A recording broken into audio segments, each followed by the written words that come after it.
Welcome to Swapna's kitchen world. ఈ రోజు chicken fry ఎలా తయారు చేయాలో చూద్దాం. ముందుగా ప్యాన్ పెట్టుకొని దాంట్లో ధనియాలు ఇంకా కొబ్బరిని ఫ్రై చేసుకోవాలి.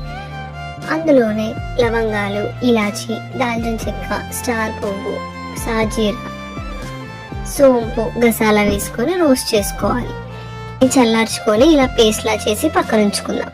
ఇప్పుడు చికెన్ లో ఆయిల్ వేసుకొని అందులో అల్లం వెల్లుల్లి పేస్ట్, పసుపు, ఉప్పు, జీలకర్ర పౌడర్, సరిపడ కారాన్ని వేసుకొని బాగా కలుపుకొని మ్యారినేట్ చేసుకొని 1-2 అవర్స్ పక్కన ఉంచుకోవాలి. బౌల్ పెట్టుకొని ఆనియన్స్ ఇంకా చిల్లీ, కాస్త సాల్ట్ వేసుకొని గోల్డెన్ బ్రౌన్ వచ్చేంత వరకు ఫ్రై చేసుకోవాలి. అందులో అల్లం వెల్లుల్లి పేస్ట్ వేసుకొని బాగా కలుపుకోవాలి.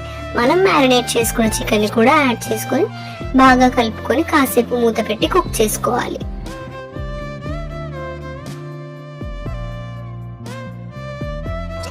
కాసేపు అయ్యాక కొన్ని వాటర్ వేసి బాగా కలుపుకొని మూత పెట్టి కుక్ చేసుకోవాలి. మధ్య మధ్యలో కలుపుతూ కుక్ చేసుకుంటూ ఉండాలి.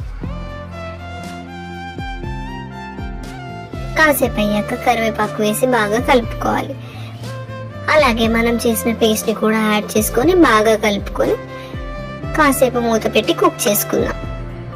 చికెన్ కాస్త దగ్గర అయ్యాక అందులో కొద్దిగా పుదీనా వేసుకొని బాగా కలుపుకుందాం. లాస్ట్ లో కొత్తిమీర యాడ్ చేసుకొని 2 to 5 minutes కలిపేసి ఆఫ్ చేసుకొని తినేయడమే. ఈ చికెన్ ఫ్రై రైస్ తో లేదా చపాతీతో ఎంతో రుచిగా ఉంటుంది. మీరు ట్రై చేసి ఎలా ఉందో చెప్పండి. Thanks for watching.